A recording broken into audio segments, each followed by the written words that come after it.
सपना मवो सुरता माना, सपना मवो सुरता माना। हर तही समय मोर नैनामा नैनामा नैनामा। ये मन चला बिगड़ गए रे दीवानी तोर मुझ मुझ हंसनामा। अरे कुर्मी बिगड़ गए रे दीवानी तोर झुल झुल रेंगनामा। सपना मवो सुरता मना, सपना मवो सुरता मना। तही समय मोर नैनामा नैनामा नैनामा। ए मन चला बिगड़ गए रे करौंदा तोर मुझ मुझ हंसनामा। अरे कुर्मी बिगड़ गए रे दीवानी तोर झुल झुल रेंगनामा।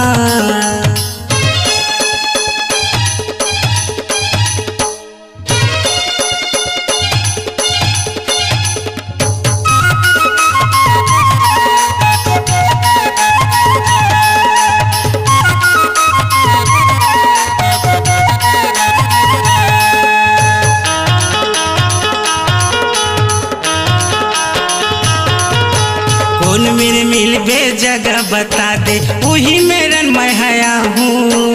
आशा लगाए बैठे हवा वो मन के प्यास बुझा हूँ।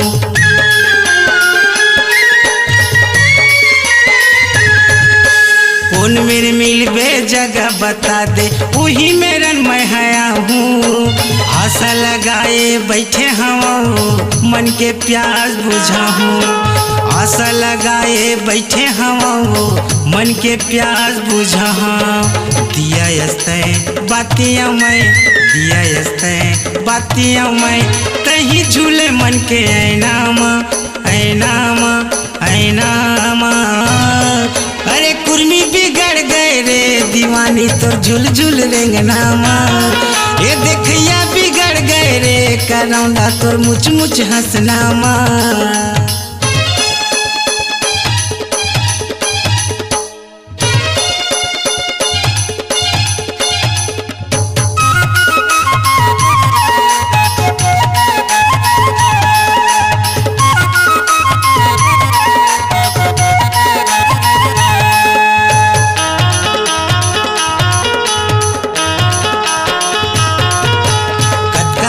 तोला कर था गोरी देख लेना पलट के।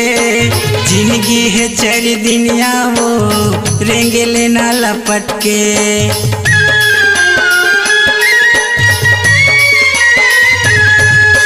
कत्का माया तोला कर था पगली देख लेना पलट के।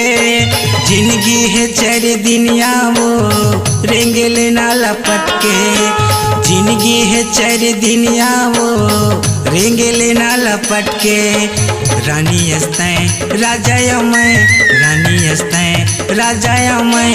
तही बसे अंदर भीतर माँ भीतर माँ भीतर माँ। ये रेंगैया बिगड़ गए रे दीवानी तोर मुझ मुझ हंसनामा। ये देखैया बिगड़ गए रे करौंदा तोर झुल झुल रेंगनामा।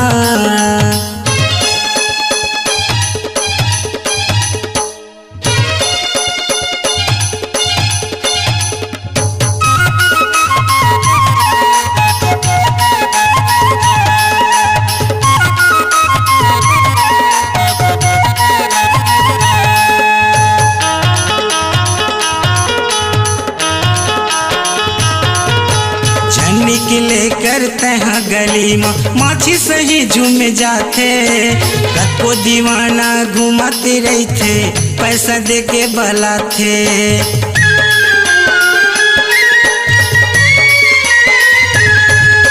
जन निकले करते हैं गली में माछी सही झूम जाते।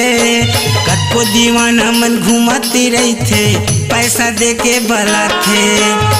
वो दीवाना मन घुमाते रही थे पैसा ला वो देखा थे।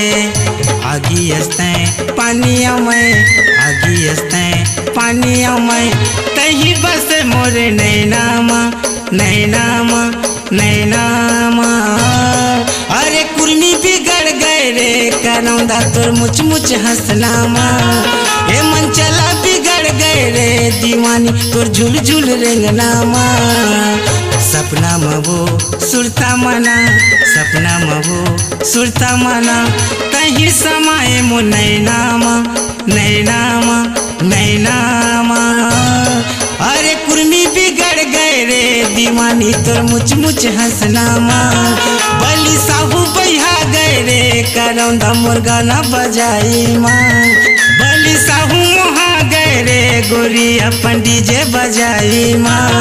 तोरे मुच मुच हंसनामा, तोरे झुल झुल रेंगनामा, तोरे मुच मुच हंसनामा, तोरे झुल झुल रेंगनामा, तोरे मुच मुच हंसनामा, तोरे झुल झुल रेंगनामा। अपनी आवाज को दीजिए एक नया मुकाम। डिजिटल रिकॉर्डिंग की दुनिया का जाना पहचाना नाम स्वरांजलि, जहां गूंजती हैं ध्वनियां अपनी माटी की सौंधी सुगंध के साथ। छत्तीसगढ़ी संगीत के विविध रंग जो पहुंचाते हैं पूरे प्रदेश में डिजिटल रिकॉर्डिंग के संग। स्वरांजलि स्टूडियो, नेमीचंद गली नंबर 2, गंजपारा, रायपुर।